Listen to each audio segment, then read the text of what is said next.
Hi friends, this is Mayur. You're watching The Objective Journalist.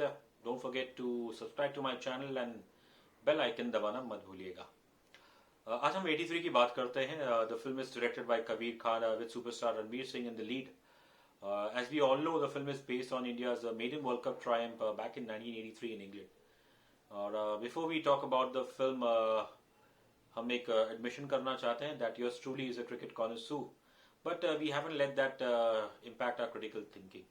Film की बात करने से पहले हमें एक ऐड याद आया। अगर आपको याद हो, इस साल एक कपिल देव जी का ऐड आया, क्रेड ऐड, और जहाँ पे he is trying to be like Ranveer Singh. उस ऐड के एंड में कपिल जी की आवाज में एक लाइन सुनने मिलती है, पूछ तेरी मौसी से क्या हुआ 83 में। सो दैट रफली translates to go ask your aunt what happened in 83।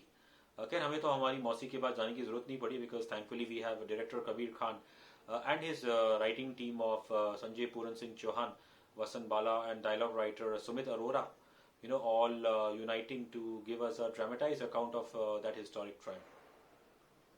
मुझे याद है, मैं कुछ 3-4 साल पहले कबीर खान जी से एक बुक लॉन्च इवेंट पे मिला था, और जहां मैंने उनसे एक सवाल पूछा था कि मेरे जैसे लोग या जो आज की पीढ़ी है, तो उन्होंने तो महेंद्र सिंह धोनी और उनकी टीम के एक्सप्लॉइट्स देखे हैं, जहाँ 6 साल में starting from 2007 to 2013 we won 3 ICC tournaments. एक पहला था 2007 T20 वर्ल्ड कप, 2011 में ओडीआई वर्ल्ड कप, और 2013 में चैंपियंस ट्रॉफी।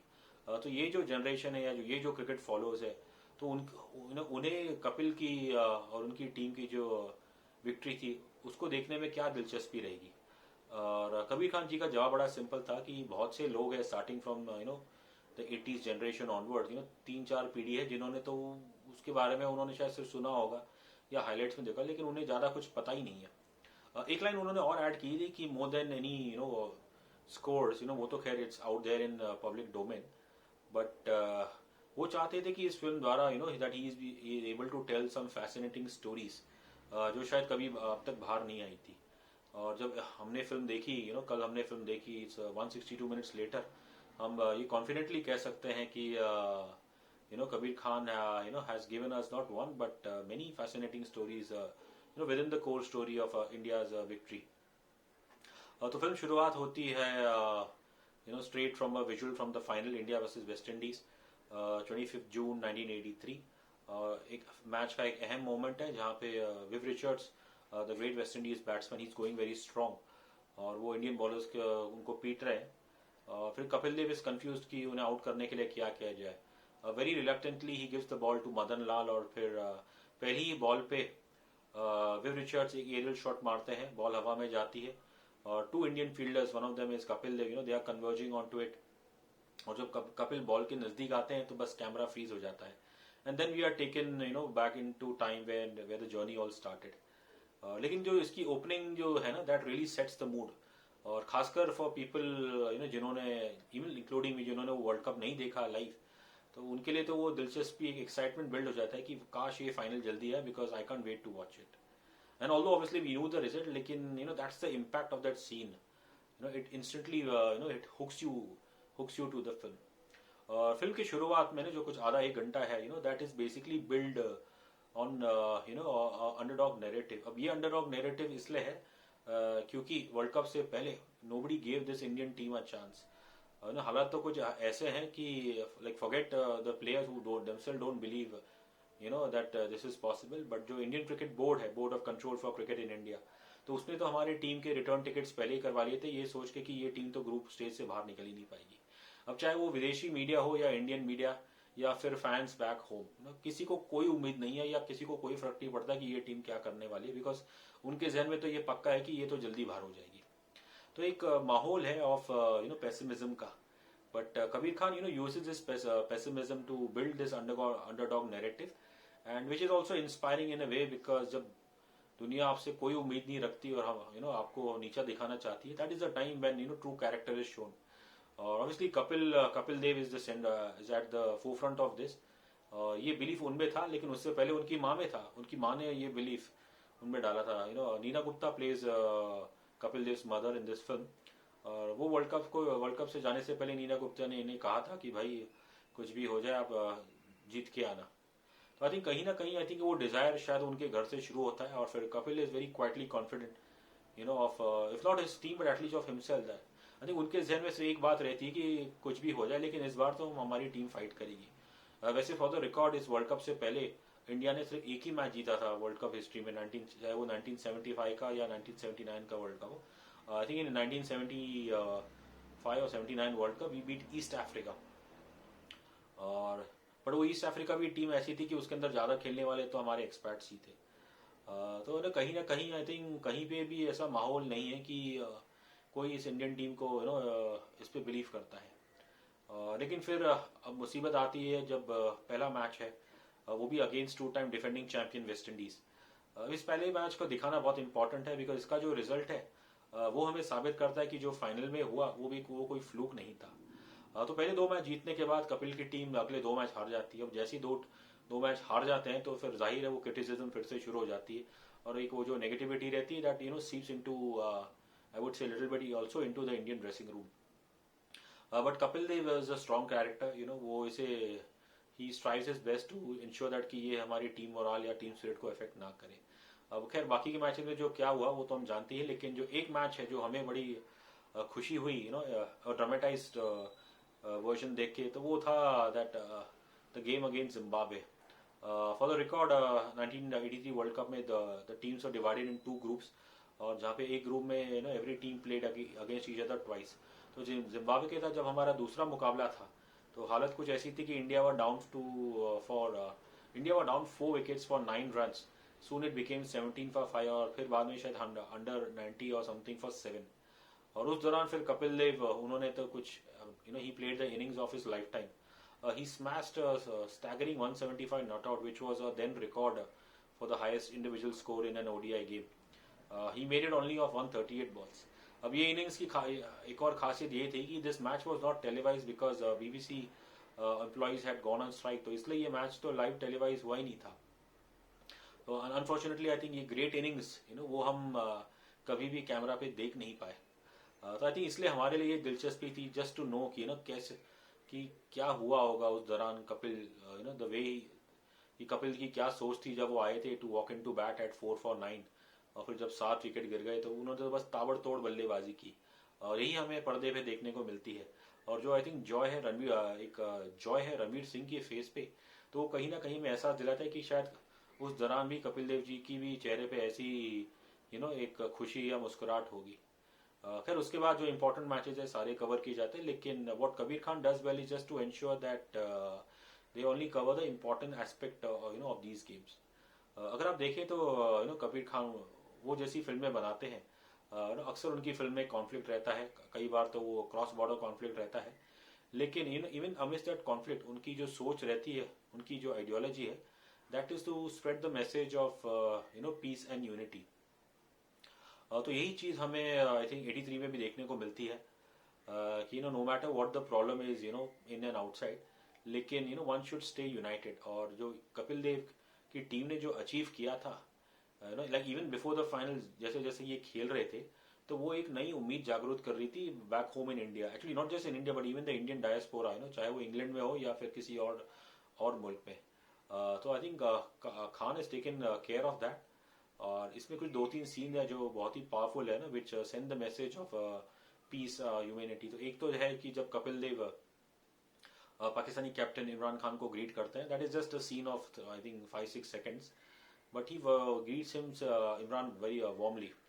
और फिर बाद में एक सीन है जहाँ पे बॉर्डर का सीन है, इंडिया पाकिस्तान के बॉर्डर का सीन है, जहाँ पाकिस्तानी फोर्सेस और इंडियन फोर्सेस के बीच में मुठभेड़ चलती रहती है, और इस मुठभेड़ के कारण हमारे इंडियन सोल्जर्स वो अपने इंडियन टीम को फॉलो नहीं कर पाते रेडियो कमेंट्री पे।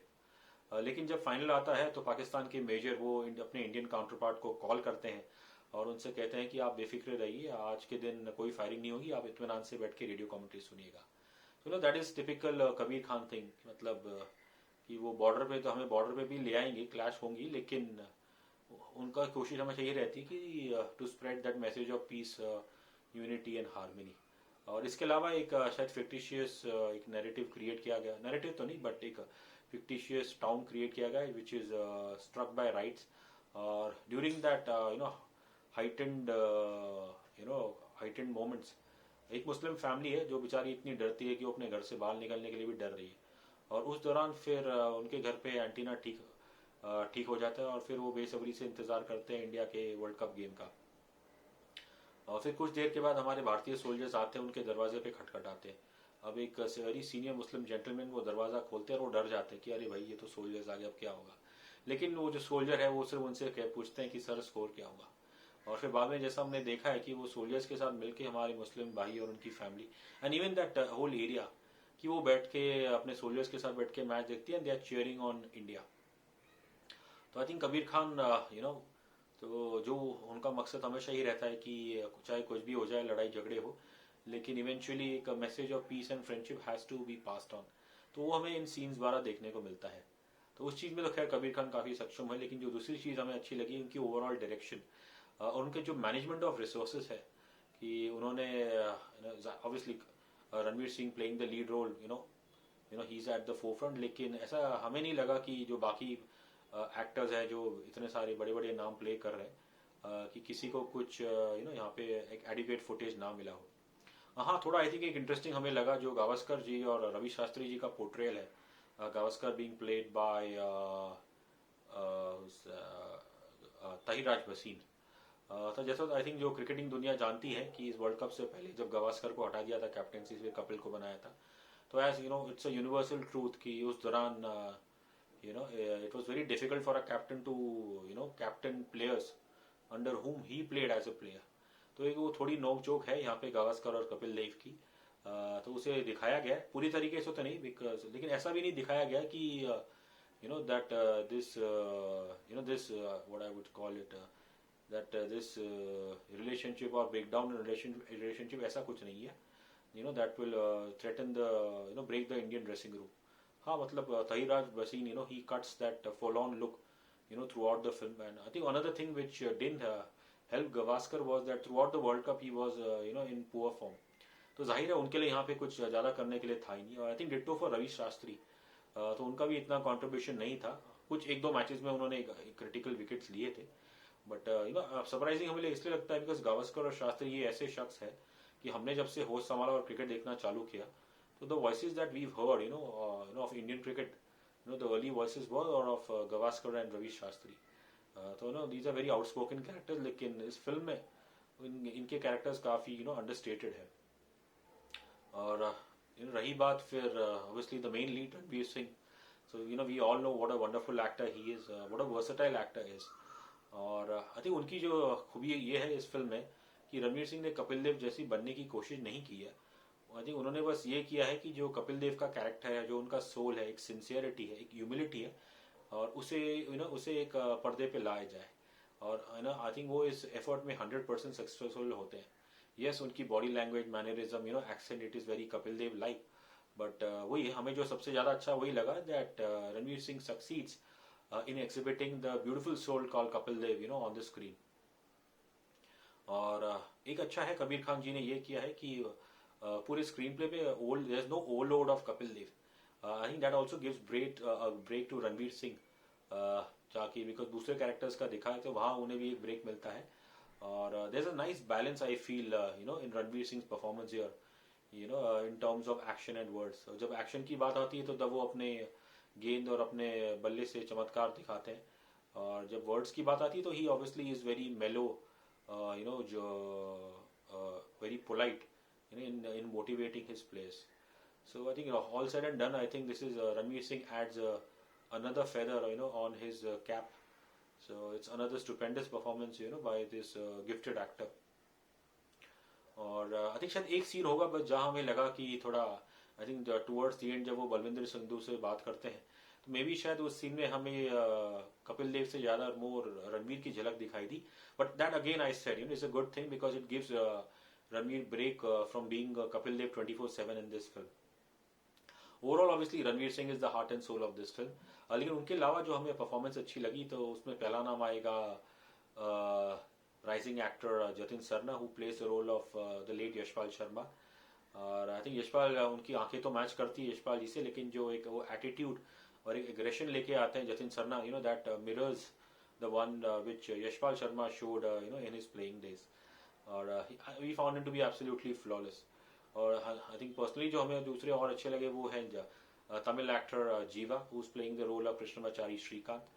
जैसे कि पूरी क्रिकेट जगत की दुनिया जानती है, Srikkanth has always been the joker of the team.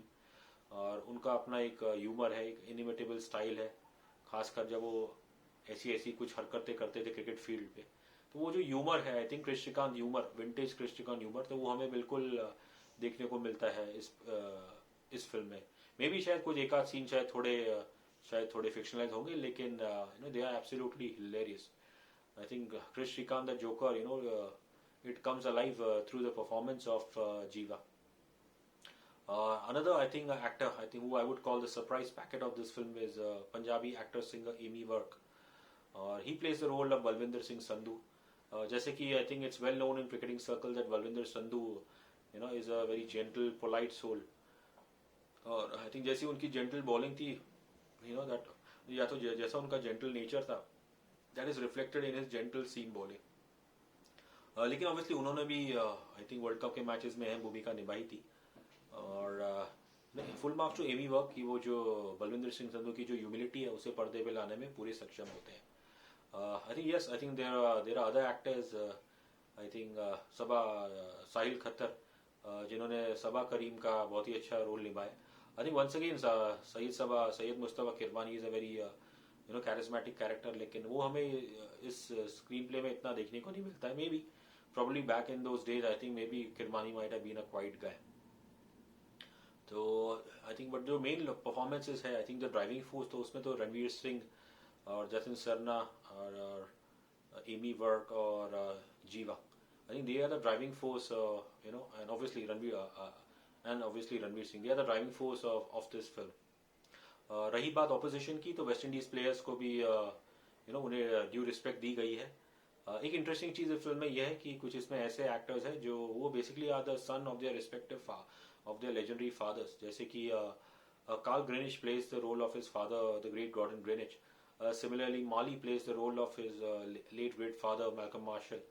और फिर although obviously Shiv Narayan Chanderpaul came much later, लेकिन उनके बेटे वो आई थिंक लैरी गोम्स का कैरेक्टर प्ले कर रहे हैं. और फिर इनके अलावा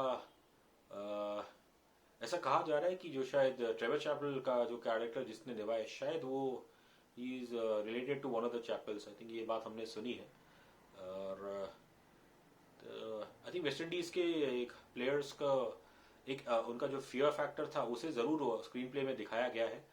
खासकर जब मार्शल वो बड़ी बड़ी अपनी आंखें दिखाते हैं और कंटिन्यूसली वो बाउंसर पे बाउंसर डालते रहते हैं इंडियन प्लेयर्स को. तो वेस्ट इंडीज की जो एग्रेशन है उसे तो जरूर पर्दे पे दिखाया गया, लेकिन कहीं भी film West Indies has not been disrespected. उनके फैन का रिप्रेजेंटेशन भी बहुत जरूरी है इस फिल्म में, जो कि दिखाया गया है. मे बी शायद एक आध फैन थोड़ा ज्यादा कैरी हो जाता है, लेकिन those familiar with Caribbean cricket, उन्हें पता है कि जब उस दौरान जब वेस्ट इंडीज की टीम अपोजिशन टीम को मसलती थी, तो ग्राउंड में बैठे स्पेक्टेटर्स, वेस्ट इंडीज के फैंस, वो भी अपोजिशन फैंस को बिल्कुल गाली गलौज नहीं करते थे, लेकिन obviously they used to make it known, they used to be in their face more, let's put it that way. वही चीज हमें इस फिल्म में भी देखने को मिलती है. But nowhere has the West Indies cricket team or the West Indies fans have been villainized. I think अगर इस फिल्म में अगर कोई सिर्फ विलन कहलाने के लायक है तो वो तो सिर्फ मीडिया है. Lastly, the English media. I think it's well known that how the English media, it can be biased in their reporting. तो as far as the female cast is concerned, तो उसमें I think Deepika Padukone plays Romi Dev, Kapil Dev's wife, and Deepika doesn't need any invitation to be in a film, to be paired where she's paired opposite her real life husband Ranveer Singh. और I think Deepika और एक दो जो यहाँ पे cricketers की wife है, may be शायद उनके कैरेक्टर तो there is a little what do you call subplot within a plot उस particular I think screenplay में. It might be fictitious, लेकिन it's I think it's good to watch on the screen. So even the ladies have their say, in this film. अब रही बात technical चीज की, तो the film is beautifully shot. I think जो सबसे हमें अच्छा इसका लगा वो है इसका आई थिंक बैकग्राउंड म्यूजिक काफी अच्छा है.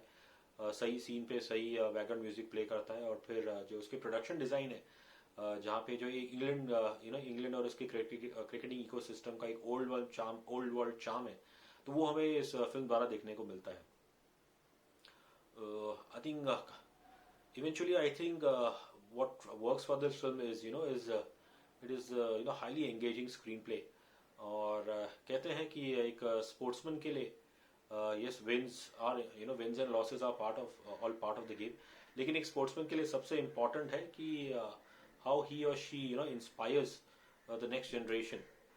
तो यहाँ पे तो जाहिर है कि कपिल देव और उनकी टीम ने जो कमाल के 83 में that inspired the likes of future greats like Sachin Tendulkar, Rahul Dravid, Ganguly, Jawaharlal, Srinath, Venkatesh Prasad है ना, एक्सेट्रा. सो आई थिंक वो टूर्नामेंट उसका कुछ इस तरह इम्पैक्ट था और वो इंस्पिरेशन हमें फिल्म में भी देखने को मिलती है. जब हमारे लिए जो एक बहुत यादगार मोमेंट है फिल्म का, थ्रू आउट द फिल्म एक छोटा सा बच्चा है प्लेड बाय अद्वैत शुक्ला. वो लंदन में रहता है और अपने फादर के साथ वो इंडिया के सारे मैचेस देखता है.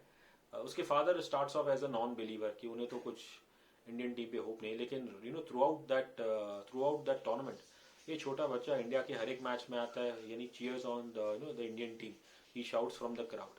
आई think that is what is the power, it's the true, I would say impact of sports, कि how it inspires the young generation. तो कपिल और उनके डेविल्स ने तो ये तो बोथ इन द रियल और रील में किया. और जहाँ रही बात रणवीर सिंह और कबीर खान की, तो बस उनके बारे में तो यही कह सकते हैं कि together they have scripted a very good classic underdog story for the ages. So I think all said and done, we will give 4 stars out of 5 to Kabir Khan's 83. What do you think about this review? हमें comment section में ज़रूर बताइएगा. And until we meet again next time, thank you so much. Take care.